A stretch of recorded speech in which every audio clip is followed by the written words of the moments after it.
Are you itching for a good story? Laughter among friends, maybe even a mystery or two? Well, you're in luck. Fire Breathing Kittens is a standalone Dungeons & Dragons podcast. Each episode is a separate 3-hour-long story, like a movie for your ears, so you can listen to these adventures in any order you like. So, join us on a real play D&D quest as we solve mysteries, attempt comedic banter, and enjoy friendship. Fire Breathing Kittens podcast. Fantasy, action, mystery, friendship. Hey, this is Bryce Johnson from Expedition Bigfoot. You're listening to the Paranomaly Zone.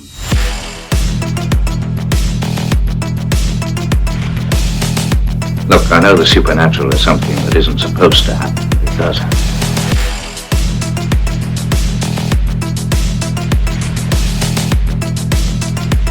A ghostly apparition in the dark of night.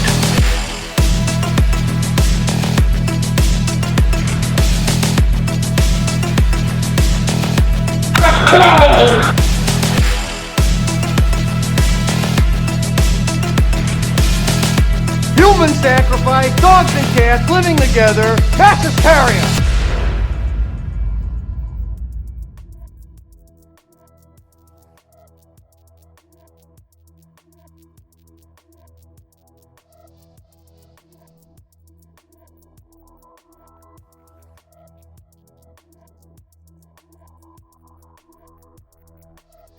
Hey there, ponderers of the paranormal. You are in the Paranomaly Zone, but you knew that already because you clicked on that logo that said, hey, this is the Paranomaly Zone.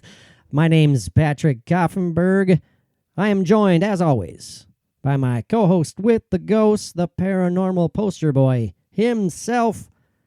Yeah, I still got nothing. I can't think of anything to describe you as. It's been a long weekend of trials and tribulations of podcast attempts, and here we are again on Sunday afternoon. Fingers crossed. Sunday afternoon, it's like complete daylight out, and it's kind of throws me off. It feels odd. The atmosphere it feels is different. odd that I'm going to be doing more stuff after we're done here than just having a snack and going to bed. Is that your daily is that your podcast ritual? When we finish, you have a snack and go night night. Yeah, depending on how late it is. If it's early enough, then I make a meal. Aha. Sit and watch Family Feud. Oh, geez. After eating the meal and then going to bed. That's very specific. Very specific. But well, Steve Harvey. Steve Harvey, yeah, absolutely. God bless him. God bless him. But as I said, we've gone through lots of trials and tribulations as far as podcast recording attempts goes. Fingers crossed again, Mike. I swear to God, it has something to do with this dang topic. We had one brief issue already this afternoon, but we're going to trudge through this and let's do this. We're going to get it done somehow, even if we have to, even if I have to send you like 365 invites today. That one glitch was just a reminder from the internet gods that it was. I can do this. I can do this. That's right. Yes. That's right. So never forget. That I can mess with you as much as I want to. You know, if you are new to this podcast, thank you very much for tuning in. But yeah, we focus on all things paranormal, strange, mysterious, with an occasional dabble into true crime and comedy, humor, and comedy and humor. But we also cover utterly horrifying true stories, such as the one that we are covering tonight. I guess you would label this more so as a paranormal event. Would you call that a paranormal story, Mike? Oh, sure. Okay. It depends on if it's purely medical or purely that's the thing. Demonic. That's the thing. Yeah. So what do you listeners think? Do you consider demonic hauntings, demonic possessions? Do you think that falls into the paranormal category? That's it. I guess I've never really thought about that much. Absolutely. I agree with you though, Mike. And Mike's already anxious, I can tell, because this we've had interesting experiences when we've tried to cover the story of Annelieise Michel. We've heard Michelle, we've heard Michael. We're going with Michel. The sad, tragic, true story of this poor young woman who, well, I guess we can just dive into it, Mike. If people aren't familiar with, I'm sure listeners of the Paranormally Zone are familiar with this story. Alleged demonic haunting, alleged demonic possession that ultimately led to her very premature early death. This story we tried to cover 4 or 5 years ago. We included it in like a episode of the Alternate Realm podcast under demonology. I believe it was included in it, but we didn't really focus on this singularly. It was among other creepy demonic topics. Yeah, it wasn't a deep dive like today. Yeah, but we did have weird experiences back then. Sure. At the end, longtime listeners will remember at the end of that episode, I jokingly said, well, I hope we haven't been cursed now somehow, like my car won't start tomorrow morning. And guess what? My freaking charger, or not, the starter went out the very next morning. No joke. Bridget had some unfortunate auto incidents involving a deer that very same night. It's like, my God. No pun intended there, my God. But I don't think anything weird happened to me. Nothing. I don't think so either. Yeah. But this last Friday, we had the worst connection issues that I can remember. Yep, trying to record this episode. And it was impossible. It was. It absolutely was. But I was very proud of you because you really kept it together. You did not get overly angry, overly frustrated. Yeah, you did well. You handled it very well. Well, thank you. Yeah, I'm maturing as a podcast host, right? Yeah. Oh gosh, that used to be some of my biggest pet peeves, Mike, as you recall very well. I'm sure I could. Oh, I do. I'm still scared thinking about them when they happened. Well, it wasn't good. Well, speaking of being scared, this very topic is something that is kind of, flat out frightened Michael. So much freaked me out since so the much beginning. So that he's leaning closer and closer and closer into actually buying the idea of demonic possession, because you didn't. Talk about it a little bit, Mike. You didn't really necessarily buy into that much, but this, after hearing some of the audio, and we're going to share some of that again here tonight, or today, I should say, that kind of made you think twice, didn't it? Yeah, when you do a deep dive into something, into the research, and you're thinking about these things as you read it or watching some videos, and there's a lot to it. Come on, say it. You got creeped out. Just say it. I did get creeped out. Yeah. And also, a little side note, how you and I are going to be doing some artwork pertaining to our episodes and topics that we do. I don't know if you've chosen yours yet, but I did have a dream that I chose this topic as a piece of artwork that I'm going to do. I'm going to do a drawing of Anneliese from one of her most horrific photographs of her when she's close to death, when she's been through these exorcisms and lost the weight that she has, and her face is full of sores and sunken eyes and dark around the eyes. I mean, it's horrifying. If you haven't seen this photograph, just do a Google search and look at the photos that go along with this case, and it's amazing. It's sad, but as you said, Mike, it's horrifying. I mean, this woman was, I believe, 5'11", or as you said the other night, you said she was 6'11". Yeah, I slipped up. I said, "God, did you know that she was 6'11"? And you were like, "What? No, holy, that's crap. impossible." Anneliese, did you imagine 6'11" and 67 pounds or whatever she was when she passed away? That's unfortunately what she was. Yeah, she had withered down to 67 pounds. When she's damn near 6 feet tall. Yeah. And she was, only 23 when she passed away. Very pretty girl before all this happened. Oh man, it's sad and horrifying, but man, it happened, and that this isn't make believe. This well documented. Yeah. That's the only decision making that needs to be done after this is, was it demonic or was it purely a psychosis of some sort or medical situation? Because there is the argument for both, and there absolutely. There are proponents of the demonic possession, and there are people who say nope, she simply suffered from a medical ailment.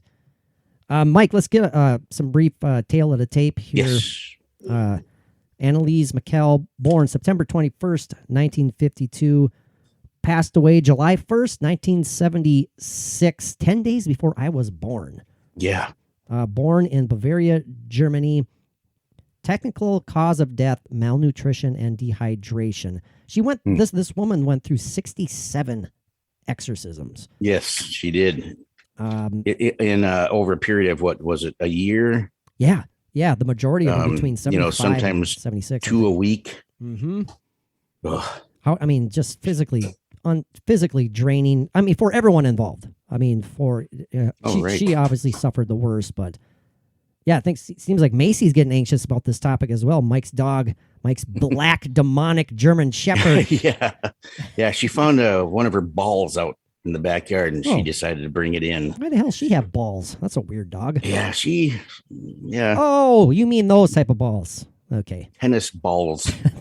She's very ballsy with the tennis balls and things like that. Finally discovered her balls. That just sounded funny. Yeah, this is a true story, which actually was the inspiration for 2 separate movies: The Exorcism of Emily Rose, which is terrifying, and Requiem, which I have not seen. I have not seen that one. I'll be upfront about that. But I have seen The Exorcism of Emily Rose, and it creeped the hell out of me. They're both kind of loosely based. Well, the Requiem is loosely based, but The Exorcism of Emily Rose is pretty straightforward based on this story. Now, should I go by an article here, Mike, or should I go by my professional notes? You hear my notes here? Both are quite extensive, I'm sure. Right. Very, very, very extensive.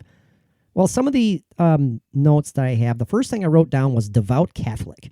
So Mother was strictly devout Catholic, to the point of being a bit odd. And also to the point of not thinking that it's a medical ailment and getting to the conclusion that this is demonic in nature. My daughter is possessed because. As a young child, her mother had something to do with the way how strict she was, with partly how Anneliese turned out. And her father was he was there, but didn't really participate a lot in the family thing. He just kind of sat there. And, but in fact, when Anneliese and her 3 sisters were very young, she would make them sleep on the cold wooden floors in the wintertime without a blanket, because that was where she had said that they were suffering for other people and other children. The suffering that they went through was for other people, for the other children. I think you said like atonement, right? Yeah. Atonement, yes. Very bizarre, strict Catholic. Yeah. And, again, that comes into play. We have to keep this in consideration while we're talking about this. Macy's still playing with her damn balls. I don't have any dogs in my room right now, so that's a plus. But they're always really good. They just lay on my feet. Well, my golden retriever lays on my dang feet, and Posse just lays right behind me here and just like. Yeah, but they're old and more mellowed out. Macy is just turning a year old this month. Oh yeah, that's true. Very, very true. Well, Vigo he's still pretty young too. He's going to be 4. On my birthday. Vigo. I share the birthday with me dog.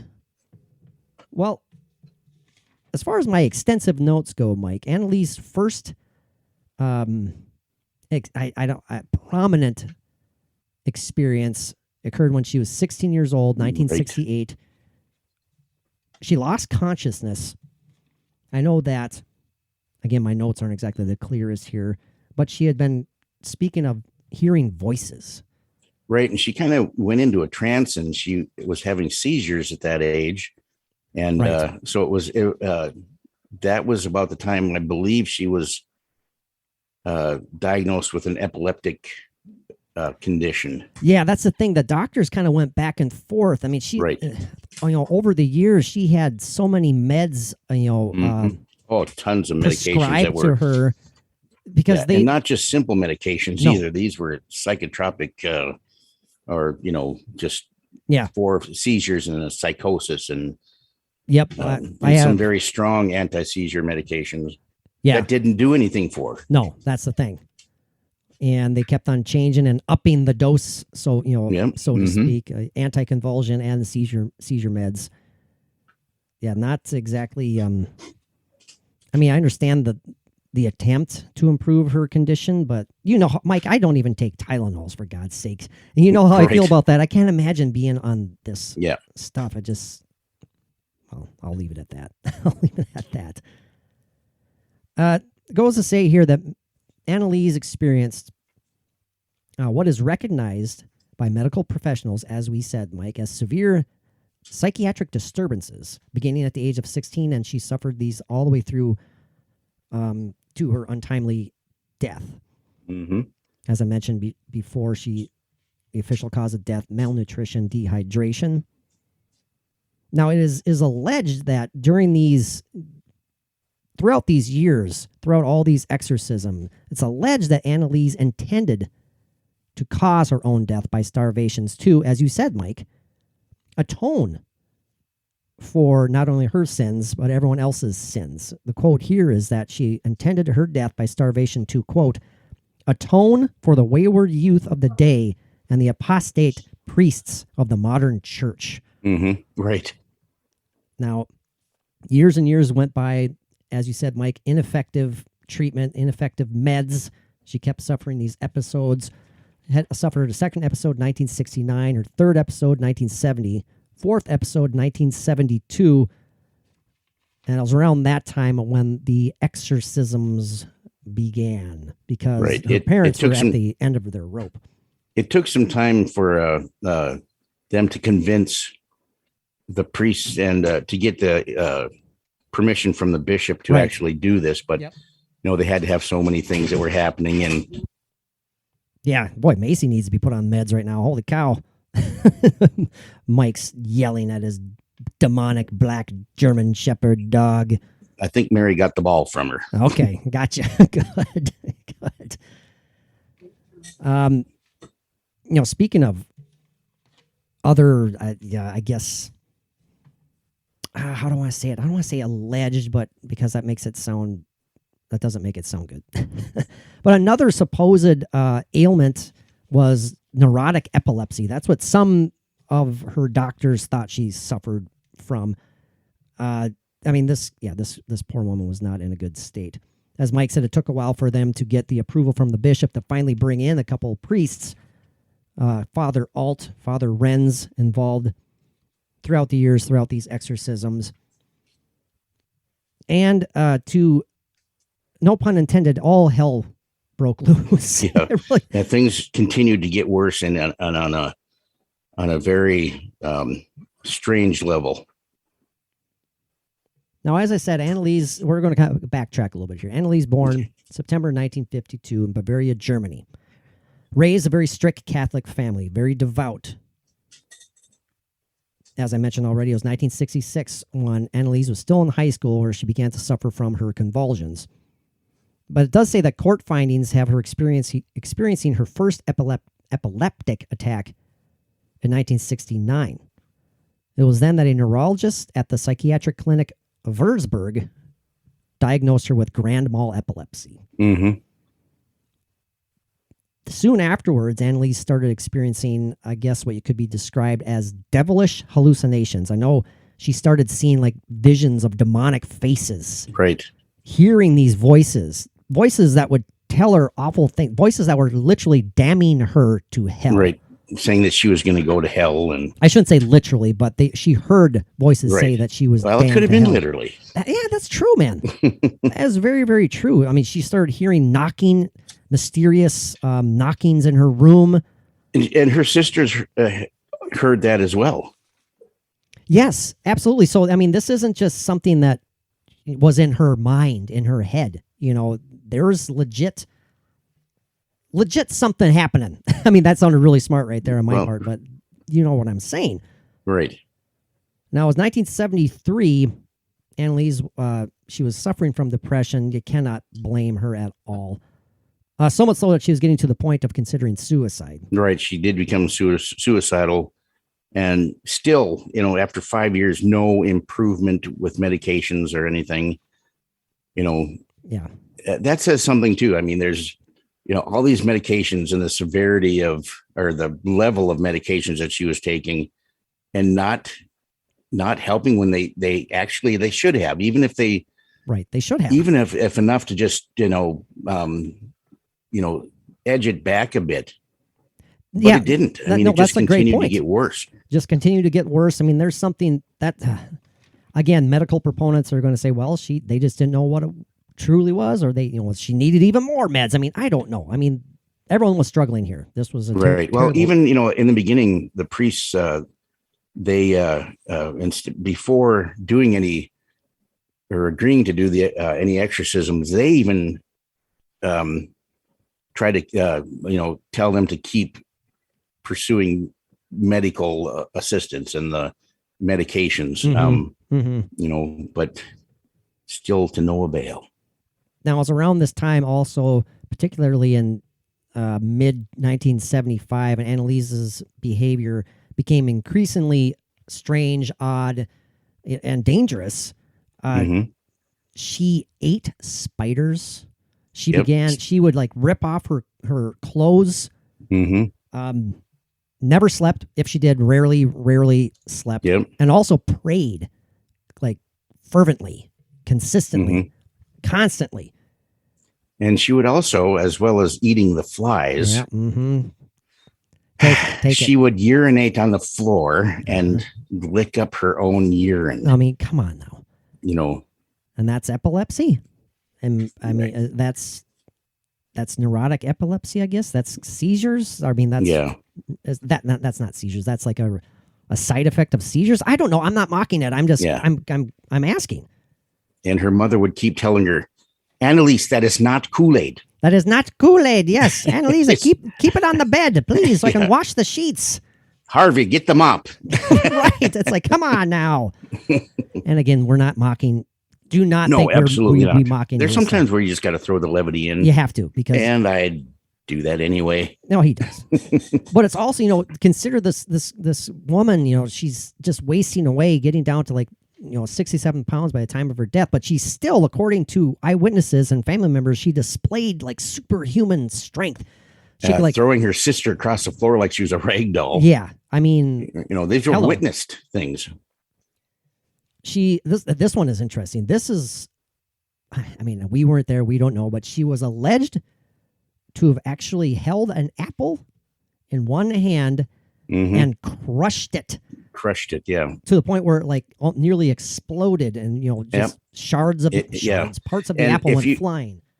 Some people might think that's an easy thing to do, but try it. No, it is not. You can't. I was watching a video of these two guys that were talking about Anneliese, and this one guy said, you can squeeze an apple and crush it. And he had an apple as much as he tried with two hands, everything. No possible way. No, absolutely not. No possible way. And we shouldn't, we should mention, I should say, Mike, that she also began to destroy all religious artifacts in her, in her room, anywhere around her, religious symbols, rosaries, crucifixes, all that stuff. She wanted nothing to do with that. Began to have an extreme aversion to anything religious, any artifact. She couldn't look at them. She couldn't walk by them after a while. It got pretty extreme. And she also wrote, quoting here, I am nothing. Everything about me is vanity. What should I do? I have to improve. You pray for me. And also, she also told Alt that, quote, I want to suffer for other people, but this is so cruel. Man. So during all of this stuff, she still had that would come out. Right. Yeah. She had moments of clarity. Yes. As well, I shouldn't even say moments, she would have extended periods of time where she seemed as normal as she could be, right. I guess. Well, between, she would have these exorcisms 1 or 2 or 3 times a week. And between exorcisms, that would be, quote, normal, and very clear between at times. Right. So, and I'm assuming that this doesn't taste good, but she also purportedly ate coal. So exactly. Yeah, man. Yeah. As as we may have mentioned already, to get the taste of the urine out of her mouth, I think. Kind of filtration. That's good Lord, Mike.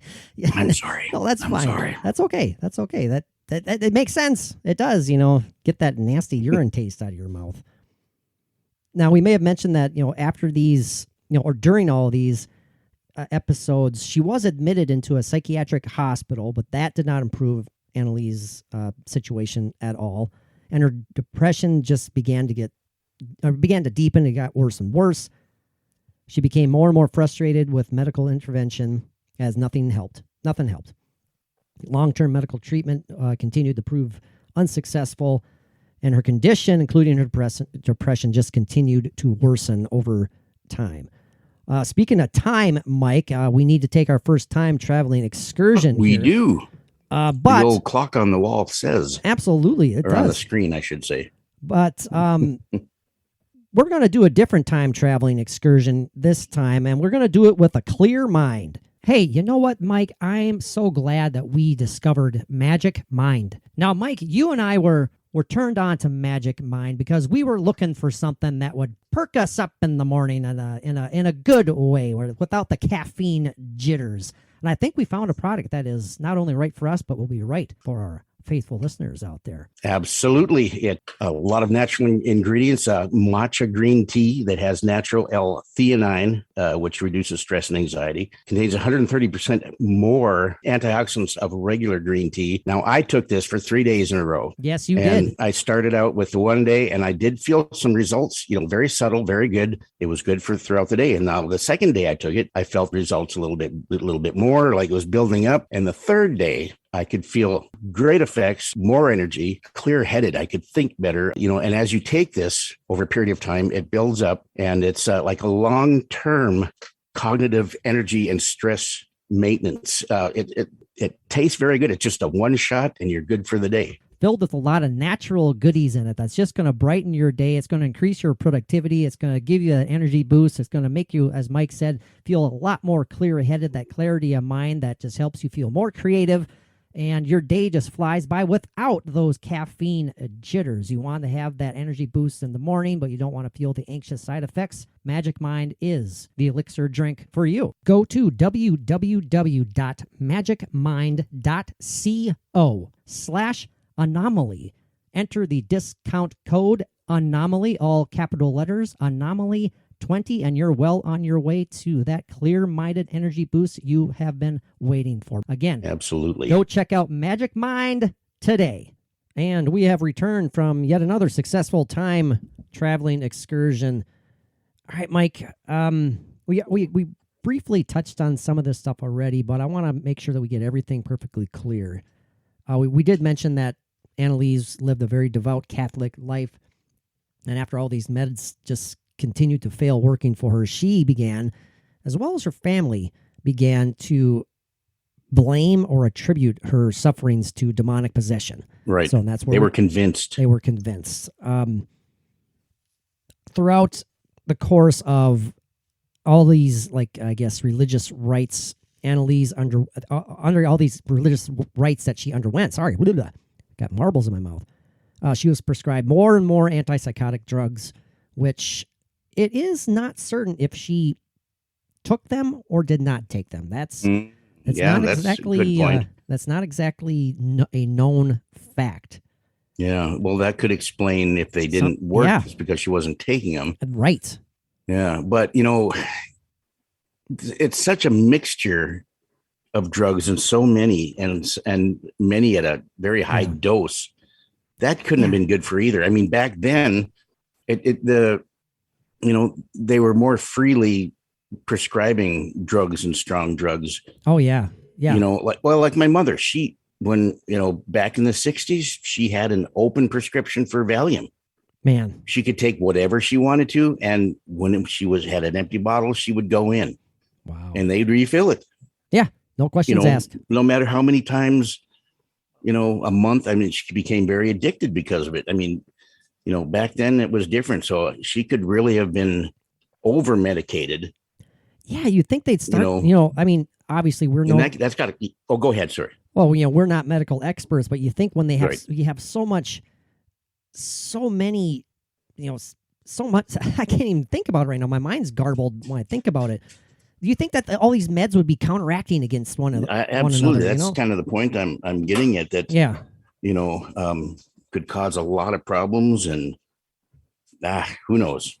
Now, it was in June of 1970, actually, when Anneliese suffered her third seizure while at the psychiatric hospital that we mentioned earlier.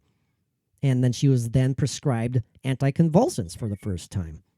And it is not known what drug she was actually prescribed. The name is not known. But what is known is that it did not bring any alleviation for her problems, for her symptoms. And she continued during this time to see those quote-unquote devil faces, the visions of the devil, right. Demonic visions. And she just became more and more convinced that this medicine was not helping. And she was more and more adamant that her condition was based solely on demonic possession, essentially. Mm-hmm. So her and the family appealed to the church to perform an exorcism, and we mentioned that earlier today. It took a while for the bishop to finally approve that, but it did happen. But of course, during that same month, she was prescribed yet another drug, which is, I guess, I don't even know if I'm pronouncing this right, Mike. Aiolept is what it's called. Aiolept, which is a phenothiazine, which has general properties similar to those of chlorpromazine. Now we're getting really technical here. Yeah. Perichiazine, maybe? That's probably what it is. Perichiazine. Wow, I can't pronounce it. Is used in the treatment of various psychoses, including schizophrenia and other disturbing. And I felt bad that I'm taking like 10 a day. Good Lord. Yeah. Now, then in November 1973, she was prescribed yet another drug, started treatment with a drug called Tegretol. I cannot pronounce any of these things today. I have heard of that. It's if it's what I think of, it's like an anti-seizure. It's an anti-epileptic drug. Yes. Anti-epileptic, yeah. I have heard of that in my line of work, actually. Absolutely. Now, this drug she actually did take frequently up until her death. 1975, when Anneliese was 23, an older woman who accompanied Anneliese on a pilgrimage concluded that Anneliese was suffering from demonic possession because Anneliese was unable to walk past a certain icon of Jesus Christ and refused to drink water from a holy spring. Now, an exorcist in a nearby town examined Michel, and returned a diagnosis of demonic possession. As we mentioned earlier, the bishop finally approved and issued permission to perform the rite of exorcism. Yeah, and there's also a shrine that she had went to with I think one of the priests. Father Alt. Yeah, she was unable to enter a shrine. I'm reading this. She approached it with the greatest hesitation, and this is from Father Alt that said this. Then said the soil burned like fire, and I couldn't stand it. She looked at the people who were kneeling in the area and praying, surrounding the little garden, and it seemed to her that while praying, they were gnashing their teeth. She got as far as the edge of the garden and had to turn back. She had to avert her glance from a picture of Christ that was there. And she was also unable to look at medals or pictures of saints that she said they sparkled so intensely that she couldn't stand it. That's weird. And that was from Father Alt that had said that. Now, during this time, Anneliese repeatedly told people that she truly believed that the devil was literally inside of her. Right. More odd physical symptoms continued to happen, such as she would smell burnt feces, and others said that she smelled of burnt feces. Right. Yuck. I don't know if I'm familiar with the smell of burnt poop. I was gonna say, but what does burnt feces smell like? I don't want to find out. It's a bit nutty and a bit of a smoky smell to it, but it is a bit nutty. Just a little bit more, yeah. I'd say that's closer to the dark brown flavor, I would say. I don't know what the hell that meant. That was a Austin Powers reference Yeah, anyway. It's a bit nutty. We know, Mike.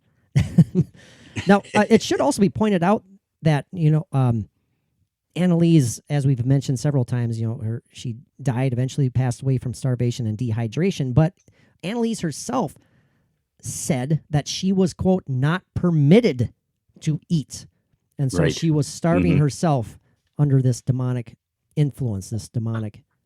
Yeah. Possession. And going back to her superhuman strength, even when she had gone down to this like 80 pounds and 68 pounds, she still showed extra strength and taking many people to actually hold her down. Yeah, that's right.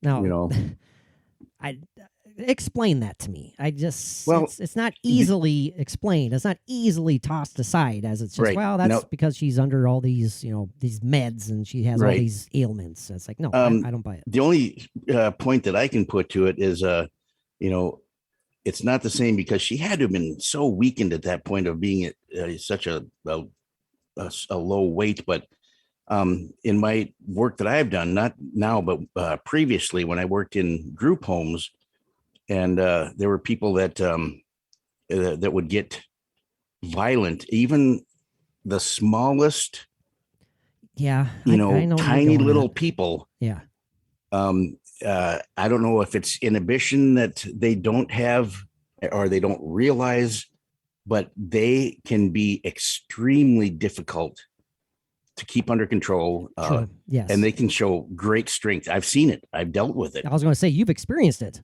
I have experienced it. And, but like I said, they were, otherwise healthy, but definitely not, overly muscular, overly showing any strength. But, that is a difference between that and Anneliese because of, what she'd been through, and she was frail and getting so much weight loss. You wouldn't imagine that she would have that kind of strength. Right. But, if there's anything there, like what I experienced, who knows? Yeah, It's and amazing. Yeah, amazing in a terrifying way. And these exorcisms, as I may have mentioned, they were so traumatic for everyone involved and so Yeah. draining, and the physical exertion that's put into these for both the exorcist and the Right. the exorcee. Yeah. Well, you think about it, you put all of these together, that one frail young woman that's not eating, that is not eating, and plus taking all these meds. Yeah, I mean, come on. That is got to be hard on your stomach. Oh God, I hard mean, on and everything. your system, and and all these exorcisms, the intensity of them, and the length of time that they were doing them, and the time, how many times a week they did them, sometimes up to 4 hours at a time. Yeah. How can a frail thing like this survive that alone? I mean, and then everything put together on top of it. And she didn't survive, obviously. She didn't survive it, but look at how long she did survive it. This was like, I mean, each day had to be wearing at her, taking her down until, I think the whole package was the end of her, not just the malnutrition and the dehydration. well, yeah. Everything together, There's there's no way of surviving that. There's a reason that the priests were charged with manslaughter. Absolutely. And, The two priests and the parents. And I believe they were convicted of negligent manslaughter. They And the were. parents, It was negligent manslaughter, but they didn't serve any time. They didn't. They suspended for 3 years and probation. And that's a big part of the movie, The Exorcism of Emily Rose. They do go into that fairly well, if I recall correctly. Yeah. I mean, we're not going to get into the legal side of this story. But the parents, they had that same conviction, but the law in that community, country, whatever, at that time, they take into consideration what the parents have already been through, that they have suffered through this themselves. Mm-hmm. So that is taken into consideration about how they're sentenced and, Sure. in the end of it. So It's like they don't want to add more. they don't want to add to what they've already been through themselves. Yeah. I kind of like that idea. That sure. makes sense to me. Yeah. Now, again, this was over a course of 10 months that she went through these Right. 67 exorcisms, as you said, Mike, some of them up to 4 hours Mm-hmm. in length. Yeah. Now, they had totally given up on the psychiatric treatments by this time, and they're solely focusing on these exorcisms in a vain hope that this would somehow help their daughter, help her herself. She was well aware. She was requesting this as well, but nothing, not even the exorcisms would help whatsoever. She was still refusing medical care, and that's another thing that's brought up legally. We won't talk about that, but they say she herself was the one who declined. She began declining all this medical care. She refused to eat again. She said she was under the influence of this demonic, whatever you want to call it. 5 demonic entities.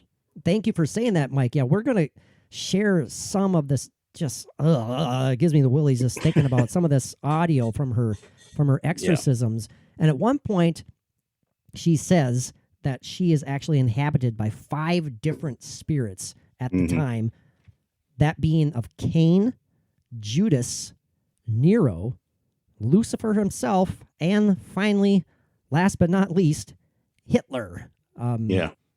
And Mike, jokingly, as you said, and we don't want to insult any of our German listeners, but Mike said that the German language just adds to the terror of this audio. I'm sorry. Hey, Patrick, you are extremely... I am 100% German. Yeah. Patrick von Kaufenberg. Love you to death, but your language it frightens me. Your language frightens me. But when you take that, you take the sound of the voice, what she's saying, the intensity of it, and then you put it all in a German words. Yeah. I mean, it is frightening. No, it does. Yeah. And again, we're not mocking anything by any means. No, absolutely not. I have great respect. No, again, refusing to eat under the influence of this demon who was inhabiting her, and talking about her death, her eventual death. This is Anneliese herself saying that she needs to die, and her death needs to be a form of atonement for other people's sins. On July 1st, Anneliese Michel died in her sleep. The autopsy report stated that her death resulted from malnutrition, dehydration due to the almost 1 year of semi-starvation, during which time the rites of exorcism were also performed. So again, that's a fatal combination. It just simply is absolutely a fatal combination. Now, Mike, let's set aside some of the names and the numbers, so to speak, here. I don't want to say stats, but let's talk about this on a personal level for a second. I just want to ask you straight up right now. Well, should I ask you after the audio? Maybe I'll ask you after we share some of the audio. That might the audio that I've heard too many times already, which is still, every time I hear it now, is just inspiration for my artwork that I'm going to be doing. Absolutely. So, well, I would probably be listening to this while I'm doing the artwork. There you go. Now, I'm sure listeners of the Paranomaly Zone, chances are they're also fans of all things paranormal, obviously, including paranormal programming such as like Ghost Adventures. And I bring that up because Zach Bagans, world-renowned paranormal investigator Zach Bagans, he seems to have a proclivity, and he's apt to blame almost everything on demonic issues going on, and a lot of the hauntings they investigate. Yeah. He's like so quick to say demon, demonic, demon. Mike, you and I go back and forth so often. It's like, well, is it truly demonic, or is it just, if this guy was a dick in real life, he's going to be a dick in the afterlife? I mean, or do we separate the two? Where are you sitting on that one? That's a loaded question. I know it is. Well, I'm still working on it, but you have to take every bit of it, every piece that you can investigate or research on it to make that decision. I mean, no, that's very true. No, I kind of like what we're doing with this. I mean, we're learning while we do this too, and we love talking it out. It might seem odd, but hey, we learn from each other. Yeah, and after this, we're going to record our last call, but you could actually kind of put that at the end of this as well. Oh, sure. Yay or nay? Is this? That's very true. Demonic or psychotic? Very, very, very, very true. But speaking of Zach Bagans, what nationality do you think he is? I have an idea. What do I think he is? What nationality do you think he is? What nationality with that is last name? With Zach Bagans, he's a hobbit. That's exactly what I was going to say. Okay. Bilbo Baggins. Yes. I before I forget, I do want to say during one particular exorcism, it might have been the same one where she claimed that the 5 spirits were in her, inhabiting her. She also, and this is according to Father Renz, I believe, he said that she started rattling off facts that she just shouldn't really know anything about. Yeah. One in particular, she knew details of one Valentin Fleischmann, Mm-hmm. who was an excommunicated priest, excommunicated way back in the 1500s. And this info was kept under wraps. You know, this is a big deal for the Catholic Church, you know, and she had like inside... Not common knowledge. Not common knowledge. She had inside knowledge, and that really makes you think, too. Right. I mean, did she just do a deep dive? Was she a regular library visitor, you know, and secretly studying, or did she somehow know stuff that she just... It's just one of the little tidbits that adds to credibility of some type of paranormal something event. Paranormal is going on. Absolutely. We did mention, I'm just finalizing or reading some of my final notes here. We did mention 1978, both the parents and priests were charged with negligent death, found guilty of manslaughter, but did not serve time. Anneliese's last words, Mike, please absolution, were her last uttered words. That's just sad to me. It is. It's the entire story is sad. Now there were some contradicted reports between the fathers and doctors involved. Yeah. If we've gotten to the part where we're talking about her death and after, the autopsy needs to be addressed. Mike, take it, Mike, if you want to dive into that, or am I putting you on the spot there? Well, there was a complete autopsy done, and of course they did a complete autopsy on the brain itself. Yes. Okay, yes. So brains, they show signs physically of epileptic. Yep, easy for you to say. Things like that. They show signs of damage. That's what it is. It was completely normal, healthy, normal. Nothing showed even remotely anything that would cause seizures or epilepsy or anything. It was completely normal. How does that happen? So that shows that she did not have epilepsy. She did not have something in her mind, her brain, that caused seizures. There wasn't something physically... Not from her brain, yeah. There wasn't a physical cause. There wasn't a root physical cause for these experiences. I believe the doctor, Dr. Roth, I have written down, or Dr. Richard Roth, he said that she had no external injuries. Right. But just look at those pictures. Yeah, the pictures of the exorcisms and at her death. Was he looking at the same? Was he looking at the same person? I mean, come on here. Yeah, there is a picture of her after she passed away. I know you've seen it, but I don't know. You kind of have to read to see that. You realize when you look at it, that's a person that has ceased to exist. I was like, don't go Monty Python right there.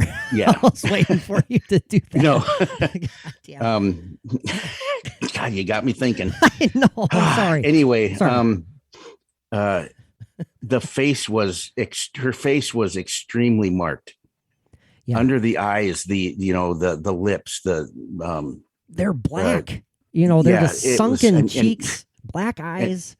And that's going to be my artwork I'm going to be doing. Mike's already getting uncomfortable. I can see it. He's moving around his chair. He's adjusting himself. Ugh. But like I've told you this before, that when I do a major piece of artwork, whenever I've researched them greatly, and that really puts me into doing it how it needs to be done and how I want it done. And this has been the deepest research I've done on, any piece of artwork I've done. So I'm thinking this is going to turn out pretty good. It's going to be awesome. I'm just worried that you're going to be... It's going to be creepy. It's going to be creepy. It's going to be awesome. Yes. Because you are super talented at what you do, Mike, with your artwork. I'm just hoping that you're going to survive this. I will. maybe it's just gonna be good therapy for me. But there you go. But you still need to come up with a subject. I do. And when we're done with them, they will be posted, and we'll see what kind of opinions we get about. And you know what? This, and if they want, if listeners, if you want us to do it again, we'll do it. Well, I was going to say, what better time to throw in that plug, Mike? I hate absolutely saying that. I hate go saying for that, it, but man. if you guys are interested in our artwork, that's another Patreon plug, or Patreon perk, I should say. You can join our Patreon page for as little as $1 a month.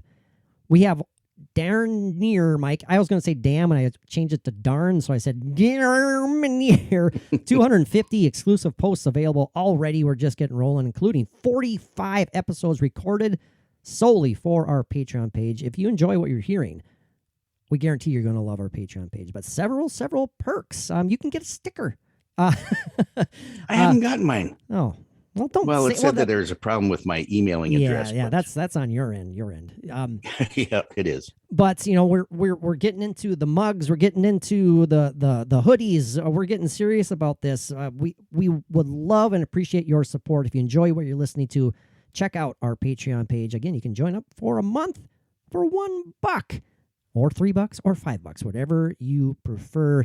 We'd love to see you there. And it's not a waste of your time or ours. We're passionate about it. We're having fun. You can find our definitely not a waste of our time. No, you can find our exclusive own personal ghost hunting audio and video clips on the Patreon page.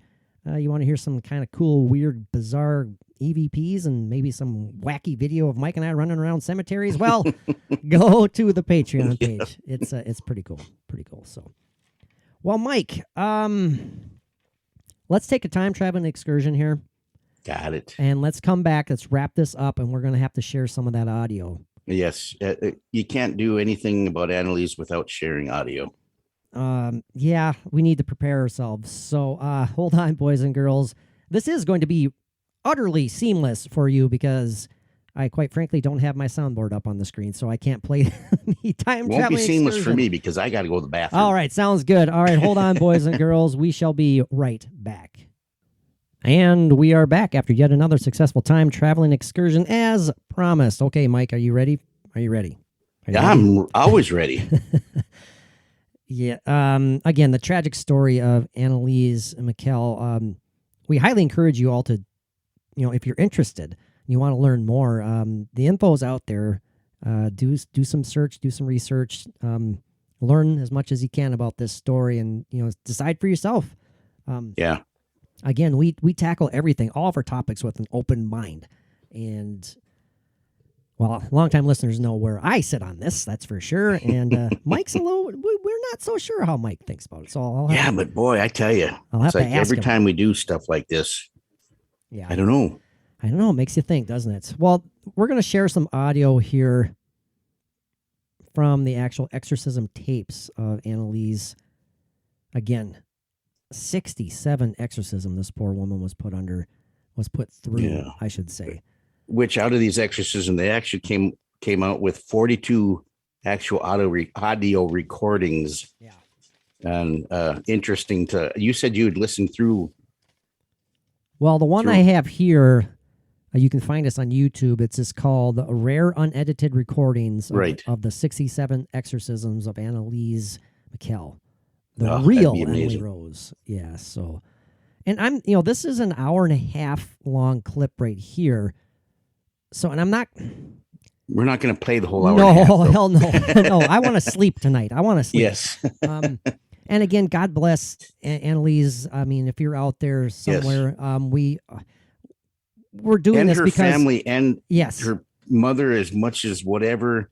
And the priests, I mean, they were only doing what they believed. That's true. Was needed to be done. They weren't maliciously doing anything. Thank you for pointing that out. Even though her mother was, very strict and overly, strict, whatever. But she was strict and overly strict. Yeah, exactly. There is a difference, but that's true. They were doing what they believed, what they were raised to believe, and what was needed to be done. No malicious anything. Yeah. No, I agree. Thank you for bringing that up. That's a good point. Yeah. And I'm just going to I'm going to play it for a while, Mike. I'm going to pause it, give us a time to breathe a little bit, and I'll jump back and forth. Time to change my underwear a couple Mike of might times. change underwears. Might have to clean up a little bit of the urine on your floor. Yes, but with a towel. With a towel. Mike won't be licking up his own urine here. So, although that'd be a funny thing for Patreon. No. Oh, come on. No. Yeah, I know. I don't have my soundboard pulled up. Damn it. Okay, that's okay. Yeah. I'll just do it. No. No. All right, here we go, Mike. You ready? I'm ready. Okay, let me know how well this is coming through, by Sure. the way. Some of these, I mean, it's quiet at some points, and then she'll start screaming, and it might get loud. And we don't want to terrify anybody out there. Not always hard to understand, but right. You will definitely get the point. There are tapes out there too, or there are versions out on YouTube where they have the subtitles of what she is saying. Right, and that does help. Absolutely help. Now, this is a warning, so people who don't want to hear this, you can tune out right now. Thank you for listening, because I know there's some people out there who can't handle this, and I don't blame. Put your big boy, big girl panties on. That's true too. All right, here we go. Without any further ado, here comes some audio. Und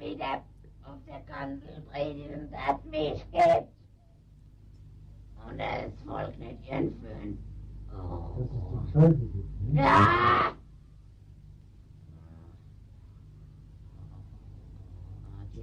Das muss dem Volk bewusst gemacht werden.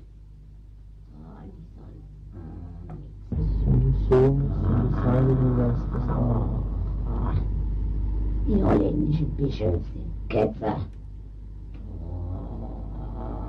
Heretiker. Ja?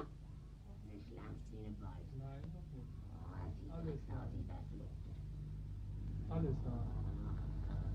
Im Namen Jesu und im Namen Maria Wir sind Papst und freudig. Befehle ich dir, unreiner Geist, alles zu sagen, was sagen, im Namen Jesu und im Namen Maria. Im Namen der Dreifaltigkeit, im Namen des Vaters, des Sohnes und des Heiligen Geistes. Amen. Du musst alles sagen, was du mir zu sagen hast. Im Namen des Vaters und des Sohnes und des Heiligen Geistes. Amen. Die Mutter Gottes wird dich dazu zwingen. Im Namen Jesu und im Namen Maria. Im Namen des Vaters und des Sohnes und des Heiligen Geistes. Amen. Okay, are you okay, Mike? Yeah. There is some difficulty in hearing it, and I would suggest using headphones. Oh, 100%. Yeah. But that's just a little still bit there. creepy. She's literally growling. Yes. Ach du lieber. You can no love involved there.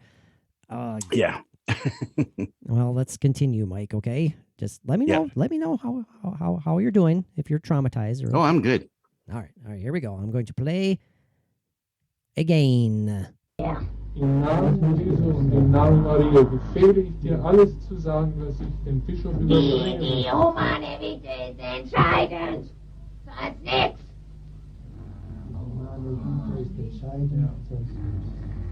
Vor allem der erste Teil. Die ganze humane Bitte. Ja!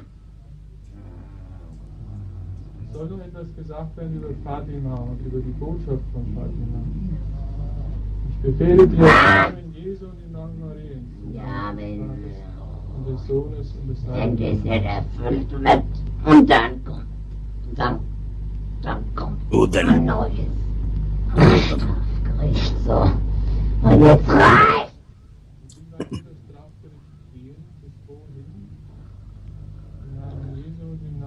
Das reicht alle. Im Namen Jesu und im Namen Maria befehle ich dir, die volle Wahrheit zu sagen. Das reicht alle. Im Namen Jesu und im Namen Maria befehle ich dir, die volle Wahrheit zu sagen. All right, I need a breather for a second. A couple of those spots kind of creep me out a little bit. Yeah, granted, this voice that she's speaking in. Yeah. I think a normal person, or a girl like this can probably make that sound right and sound like that, and it not be a demonic voice that's coming through her. Yes. No, I agree with that. That's just one of the things too that you have to kind of weigh in there. It's like, well, it's creepy. It sounds demonic, but could she or did she make this voice on her own? You know, because I can change my voice to sound absolutely terrifying. No, I know. I don't want to hear it either. So no, but I have. No, it's a good point, Mikey. We need to bring that up. I mean, she definitely could be manipulating her vocal cords on her own consciously. Right. But then again, but why would she be doing this when they didn't gain anything? Right. That's what I was getting to.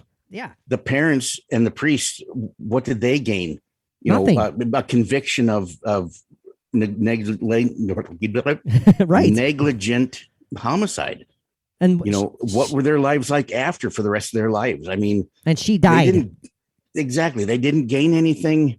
I mean, the parents and the priest, what were they left with for the rest of their lives? I mean, something that they would have chosen not to go through. Absolutely. There was no, they didn't get anything out of a book deal or anything. Did they? There is not one positive thing that came from this young woman. Absolutely. This young woman dying and this young woman going through these exorcisms. Yeah. Not one thing. It's too far to go for, let's just get some attention. Let's get some news notoriety or whatever. No. So there's all these things back and forth that you have to think of and look at that can go either way. But why? Why would it go as a fraud, as a fake? Yeah, that's the question. But let's get back to the audio here again, Mike. And just as a warning, make sure not to talk, because I have to crank up the computer audio here to hear this. And so if you or I say something when this is playing, it's going to blow out our listeners' eardrums. All right. Well, then Patrick has just disciplined me, and I have listened, and I will take note. Disciplined you, good Lord, jerk. Did I just embarrass you or something? No. Did I embarrass I understand. Yeah, now he calls me a jerk now too. No. I'm ready. All right. Are you sure? Do you want me to edit that out? Did I make you feel like a little man? No. Okay. I was just joking anyway. Levity. Sure you were. All right. Yeah, we're getting ornery here. I can tell. All right. Well, we're getting demon possessed. All right. Here we go. Here comes. Ja, es wird schlimm werden. Sehr schlimm. Schlimmer als die beiden letzten. Wo wird es schlimm werden? Hier. In Europa. Wo in Europa? In Europa. Wo in Europa? Aus die Drecksausi verflogen. Ich befehle dir, die Wahrheit zu sagen. Im Namen des Vaters und des Sohnes und des Heiligen Geistes. Der Scheißdreck muss gebeten werden, sonst ist aus. Der Rosenkranz. Ja, sonst ist fertig. Was hast du noch zu sagen, der Bischof von Göttingen? Oh, die Drecksau, die Verfluchte. Ich befehle dir im Namen Jesu. Glauben Sie das ja doch nicht. Er wird alles glauben. Haha. Betreibe ich ihm schon, dass er das nicht glaubt. Ich befehle dir im Namen Jesu und im Namen Mariens alles zu sagen. Im Namen des Vaters und des Sohnes und des Heiligen Geistes. Amen. Ich fahr bald aus. Wann? Der Bischof von Würzburg will es auch wissen. Der braucht nicht so. Okay, another breather for me. We'll play a couple more, like another minute or two, but I need But I feel bad, Mike. I didn't mean to discipline you on air. Now you didn't. Didn't. I feel like I need to throw. You were out pointing everything. out a fact that is best brought out to save the listeners. Yeah, but I just tell you, I totally agree with you. I'm a strict disciplinarian. I tell you. And you're Catholic. And I'm Catholic. Yeah, exactly. Nothing against Catholics. No, or Germans. So we've already nailed. Or Germans. That's right. But yeah, I'm both. Again, listening to that voice, at the risk of repeating ourselves, it is possible to make it. But my gosh, I mean, her vocal cords had just been shredded after these. Yeah. And again, why would she be doing this? Is there any possibility? I don't know. I'm not a medical expert. Is there any possibility that she's having some sort of odd seizure during these exorcisms and that's affecting her vocal cords? I don't think so, but is that a possibility? I mean, I don't know what type of seizure it would can be. do things like that, like there you go. I mean, meds she could be having a total neurotic fit, almost, or a psychosis, a moment of psychosis. Very corrosive, like on the throat. After so much medications and who knows? And then again, like I said before, between exorcisms, she was normal, or so to speak, or clarity, and wasn't speaking like that. So I don't know. Well, I'm going to share so much to think about. Let's just play just like another minute of it. I'm going to click it randomly. I don't know what we're going to be playing. Okay. They might spin of the wheel. Yeah, maybe they'll be singing the tune to the Flintstones or something. I have no idea what's going on here. All right. 1 second, boys and girls. Und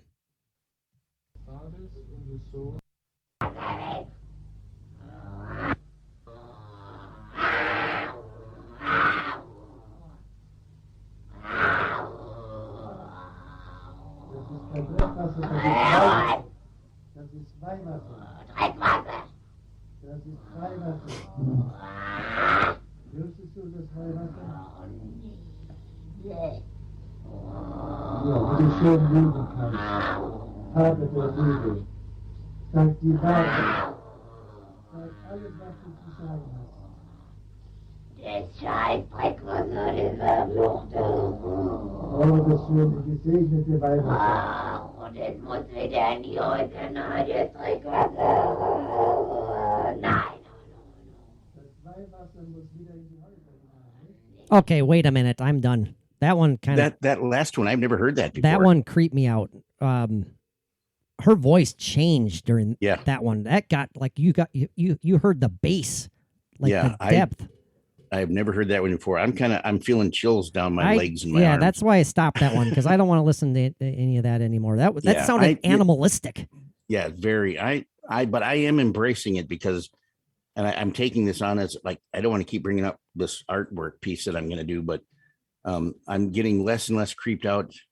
Maybe I'm getting used to it the more I've heard it, but I'm looking at it and listening to it as more of the research and inspiration thing. But boy, that last recording that I've never heard before, man, that was pretty intense. And that was just a random spot. That was about 49 minutes into that recording right there. So it wasn't random then. It was chosen by Nero or oh god, no! Don't start saying whoever. You're gonna start bringing out the little scared Catholic boy in me here, and I'm gonna be like, I'm gonna have nightmares tonight. So speaking of these 5 demons, there was this part. I wish I had written the notes down more, but about this. But when they were talking, and I think it was the priest was asking one of the demons coming through about Hitler, and it was something about what Hitler was supposedly had said in this in these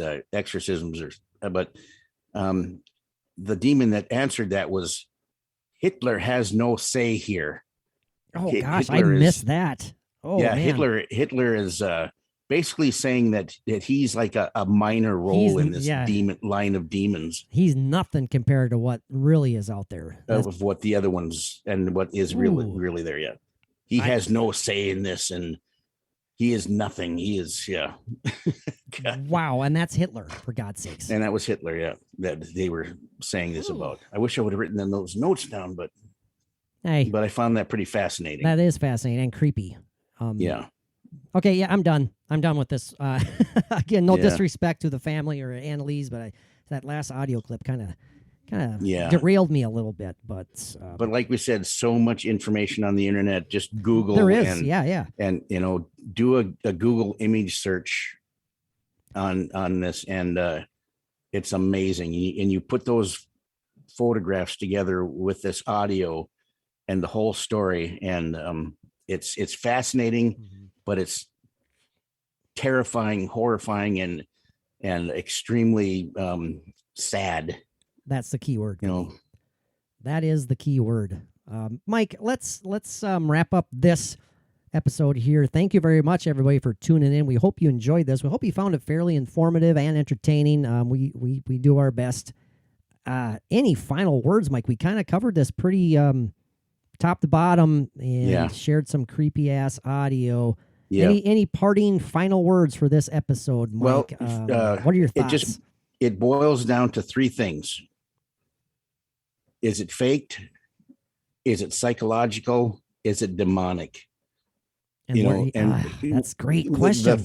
The faked part is totally thrown out. There's just no possible way, no possible reason, and it just not possible. Impossible, I would have to say. I agree. So, is it psychological? Is it medical? Is it demonic? Can we say it's a combination of them, or if the basis of it is demonic in nature, the psychological and the medical aspects just kind of add to. Oh, they add to it. The exactly. already depraved situation that she was unfortunately in. And man, that's all part of. Maybe the psychological and the medical, all the remedies that were tried were all part of the demonic plan. Okay, we're going to put this girl through, that's every great issue point. that you can imagine. And it's going to be what we can do, and it's going to be what society, religion, and the medical world is going to add to it, and we're going to make sure that that's the way it happens. Man, what do you guys think? What do you think of the tragic story of Anneliese Michel? We'd like to hear from you. We have our thoughts. I personally think that she was possessed. That might be my Catholic upbringing. It really could, and I just think that all the other issues added on to the tragic nature of her story. That's my take, and I'm sticking to it. So, okay, then I'm going to put my take on it too. Then go ahead, Mike. Please do. And this, I'm being totally honest. I'm not being whatever about it, but you're not poo-pooing it. Not poo-pooing it at all. But what was wrong with this woman, and what affected the whole family and the priests in every way, I am going to say that it was possession. Oh my gosh, you had me dangling there, Mike. I thought you were going to go the other way. Okay, but I did not put demonic possession on there. Oh, please elaborate. That is what I'm working on. It is a possession, but what is it that possessed her? Interesting. Okay, there is a difference. I'm not ready to just throw my hat in on, yes, demonic possession is 100% reality. True. That's very true. Possession, abso-frickin-lutely. Man, that's okay. I'll take that. I'll take it. Yep. Stay tuned. In one of these episodes coming up, everybody might be surprised their pants are going to fall down. So surprised their pants is magically unbuttoned, and they'll listen to the entire episode with their pants around their ankles or something like that. Yes. Will Mike finally fall into the trap of demonic possession is real? Stay tuned and we will find out. Ooh, what a teaser. What a tease. I'm the disciplinarian and Mike's the tease. So there you go. Yeah, I'm the tease. That sounds like some sort of weird sadomasochism going on there. Yes, you should see when I tease with feathers. No, I don't want to. Please don't. Yes, a nice big ostrich feather. Or do you have, I pictured you like with Jesse the Body Ventura boa feathers. Yeah, there you go. Wrapped around your neck and stuff. Oh, it's not me wearing the feathers. It's what I do with Okay, I don't want to. Okay, we're done. We're done. All right. Well, thank you again, everybody, for tuning in. Mike, until next time, what do our pals of the paranormal need to do? Oh, after an episode like this, just go and peace out.